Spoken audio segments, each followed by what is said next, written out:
ورحمة الله وبركاته. الحمد لله رب العالمين، والصلاة والسلام على سيد الأنبياء والمرسلين وعلى آله وأصحابه أجمعين. أما بعد، فأعوذ بالله من الشيطان الرجيم. بسم الله الرحمن الرحيم. وأنتم الأعلون إن كنتم مؤمنين. وہ معزز تھے زمانے میں مسلمان ہو کر، وہ معزز تھے زمانے میں مسلمان ہو کر، اور حال ہوئے تاریخ قرآن ہو کر۔ محترم بزرگوں اور دوستو، آج میری گفتگو کا موضوع مسلمانوں کی تباہی اور اس کا علاج ہے۔ آئیے اس موضوع کے تحت ہم اپنے شاندار ماضی پر ایک نظر ڈال کر مستقبل کی تعمیر اور ترقی کے سامان تلاش کریں۔ قرآن کریم میں رب ذوالجلال کا ارشاد ہے، وَأَنْتُمُ الْأَعْلَوْنَ إِن كُنتُم مُؤْمِنِينَ، تم ہی سربلند رہو گے اگر تم مومن ہو۔ یہ ارشاد باری ہماری پوری تاریخ کا اختصار ہے اور اسی میں ہماری ترقی کا راز مجمل ہے۔ تاریخ کے سینکڑوں واقعات یہ بتانے کے لیے کافی ہے کہ جب بھی ہمارا رشتہ اللہ سے اور اس کے دین سے مضبوط رہا، سربلندی و کامیابی نے ہمارے قدم چومے، اور جب کبھی اس رشتے میں کسی قسم کی کمزوری آئی، ہم عزت اور اطاعت کے آسمان سے ذلت و پستی کے غار میں جا گرے۔ تاریخ ہمارے سامنے جنگ بدر کی مثال پیش کرتی ہے۔ جنگ بدر میں جو کامیابی ہوئی وہ صرف اسی رشتے کے مضبوطی کی بنیاد پر ہوئی، ورنہ اگر کامیابی ہوتی تو کفار مکہ کو ہوتی، کیونکہ کفار مکہ تقریباً 1000 تھے اور بڑے جوش و خروش کے ساتھ تھے۔ ان کے پاس 700 اونٹ اور 200 گھوڑے، نیز سب کے پاس تلواریں اور دیگر جنگی ہتھیار موجود تھے۔ ادھر ابو جہل، عتبہ، شیبہ، ولید حنظلہ، عبید عاص، امیہ ابن خلف، نقع بن حارث، عبد المطلب جیسے شاعت کے پیکر اور آزمودہ کار تھے، اور ادھر بیچارے مسلمان بے سر و سامان، کل تعداد 313، سواری کے لیے کل 2 گھوڑے اور 70 اونٹ ہے۔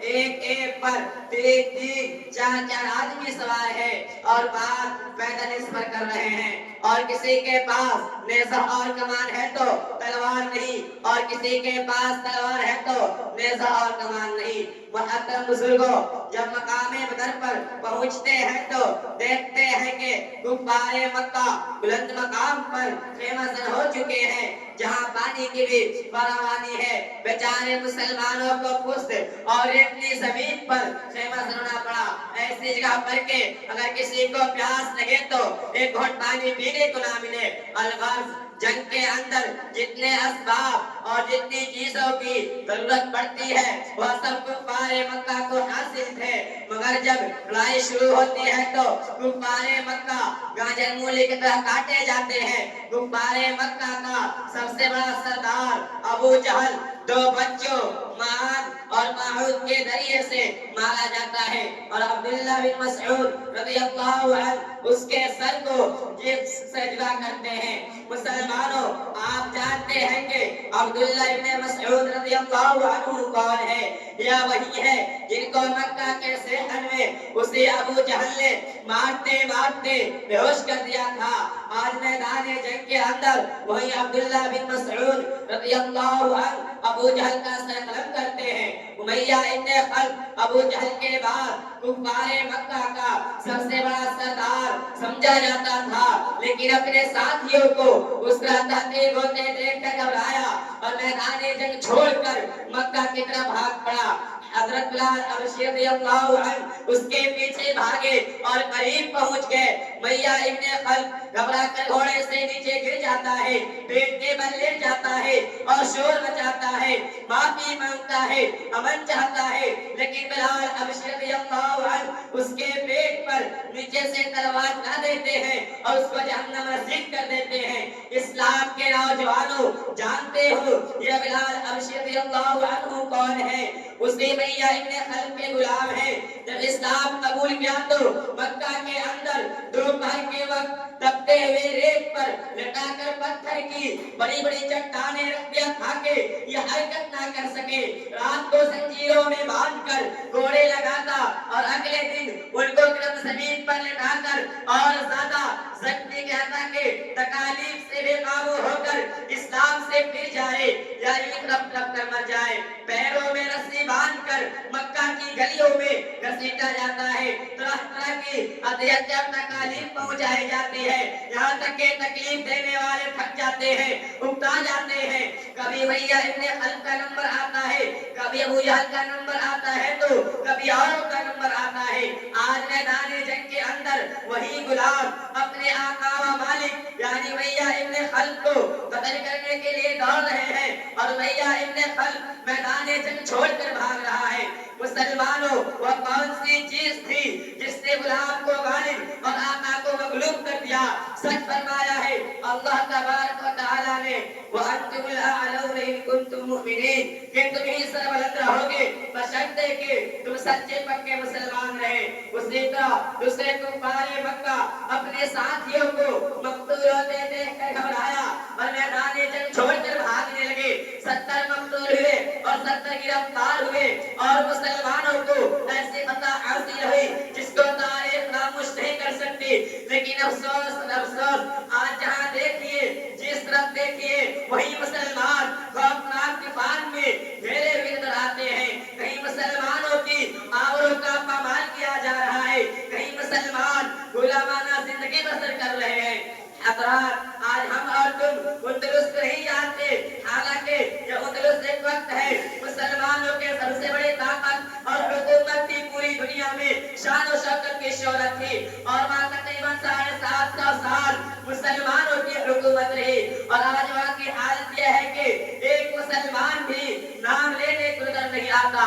مسلمانوں کے اوپر تباہی اس طرح آئی, نہ صرف یہ کہ مسلمانوں کے بے گھر کیا گیا بلکہ مسلمانوں کا قتل عام ہوا, عزت و آبرو کا پامال کیا گیا, ہزاروں مسلمانوں کو اپنا مذہب چھوڑنے پر مجبور کیا گیا, زندہ مسلمانوں کو زمین کے اندر دفنایا گیا, زندہ مسلمانوں کو آگ میں جلایا گیا. یہی وجہ ہے کہ آج وہاں کوئی کلمہ پڑھنے والا نظر نہیں آتا. ملک بھر میں مسلمانوں کے بے گھر کیا گیا بلکہ مسلمانوں کا قتل عام ہوا, عزت و آبرو کا پامال کیا گیا, ہزاروں نوجوانوں کو قتل کر دیا گیا, بے شمار عورتوں کو شہید کر دیا گیا, معصوم بچوں کو ان کی ماں کی گود سے جدا کر دیا گیا, علماء کرام کو سخت سے سخت سزائیں دی گئی, جبکہ ملک بھر میں مسلمانوں کی بہت بڑی تعداد موجود تھی. میرے محترم بزرگوں, آپ دور نہ جائیں, خود اپنے ملک کو دیکھیے کہ آج ہمارے ساتھ کیا نہیں کیا جا رہا ہے. کون سے ایسے مظالم ہیں جن کو ہم برداشت نہیں کر رہے ہیں, حالانکہ اسی ملک کے اندر ہماری حکومت رہی ہے. اور آج ہماری حالت یہ ہے کہ آج ہم اطمینان کے ساتھ زندگی نہیں گزار سکتے. کہیں ہمارے قتل کی تدبیریں سوچی جاتی ہے, ملک سے نکالنے کے لیے منصوبے بنائے جاتے ہیں, کہیں نہ غیر ملکی کہہ کر بدنام کیا جاتا ہے. مسلمانوں, آج کی ہماری حالت ایسی ہو گئی ہے, کسی شاعر نے کہا خوب کہا ہے, سوئی ہوئی قومیں جاگ اٹھے, سوئی ہوئی قومیں جاگ اٹھے, بیدار مسلمان سوتا ہے, گہوارائے قلب مومن میں اب جذبہ ایمان سوتا ہے. امت مسلمہ کے دھڑکتے دلوں, آج پوری دنیا ہمارے لیے وحشت و بربریت کے آمادگاہ بنی ہوئی ہے. حالانکہ ایک زمانہ تھا کہ ہمیں دنیا کی ہر چیز سونپی گئی تھی, جس طرح قدم بڑھاتے تھے بڑھتے اور پھیلتے چلے جاتے تھے, باطل کی کوئی طاقت و قوت ہماری راہ میں حائل نہیں ہو سکتی تھی. علامہ اقبال رحمت اللہ علیہ نے کہا خوب کہا ہے, مغرب کی وادیوں میں گونجی ادا ہماری, مغرب کی وادیوں میں گونجی ادا ہماری, تھمتا نہ تھا کسی سے سلوا ہمارا. اسلام کے پاس بانو, اسلام نے بہت بڑا مقام عطا فرمایا ہے, مگر افسوس ہم نے اس کی قدر نہ کی اور اپنے اصل مقام سے ہٹ کے مسلمانوں سمجھو ہوشیار ہو جاؤ, ورنہ لاپرواہی اور بے توجہی کا عالم رہا تو یاد رکھیے کہ ایک وقت ایسا آئے گا ہماری بعظمت اور سربلند تاریخ مغرور تاریخ میں منتقل ہو کر دنیا کی تمام تاریخوں کے سامنے سرنی کو نظر آئے گی. آج ہمیں سمجھنا چاہیے اور غور و فکر کرنا چاہیے کہ ہماری طرف تباہی اور بربادی کے ہاتھ بڑھ رہے ہیں, جور و جفا ظلم و ستم کے پہاڑ ٹوٹ رہے ہیں, شکنجوں میں دبانے کی کوشش کی جا رہی ہے. آخر میں وجہ کیا ہے, ایسا کیوں ہو رہا ہے, خوب سمجھ لو, اور اس کا جواب ہو سکتا ہے تو یہی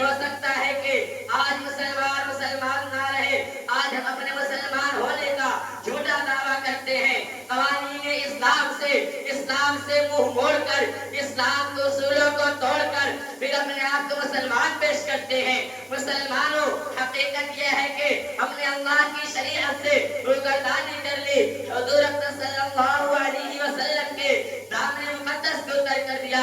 ہم نماز نہیں پڑھتے, ہم روزہ نہیں رکھتے, قارون کی طرح مال اکٹھا کر کے ہم رکھتے ہیں, زکات ہم نہیں دیتے, حرام ہم کھاتے ہیں, سود ہم لیتے ہیں, قمار بازی اور جوئے بازی ہمارا شیوا ہے, شراب نوشی ہم کرتے ہیں, ناچ گانا بجانا ہمارا مشغلہ ہے. اتحاد و اتفاق ہم میں نہیں, اخوت و مداری سے ہم دور ہیں. گویا کہ نبی کریم صلی اللہ علیہ وسلم کے اصحاب کرام کی کوئی بھی علامت ہم میں نہیں ہے. نہ ہماری زندگی اسلامی زندگی ہے, نہ ہمارا طریقہ اسلامی طریقہ ہے. برادران اسلام, ہمارے لیے دنیاوی اور اخروی اصلاح آخر دعوانا الحمدللہ رب العالمین.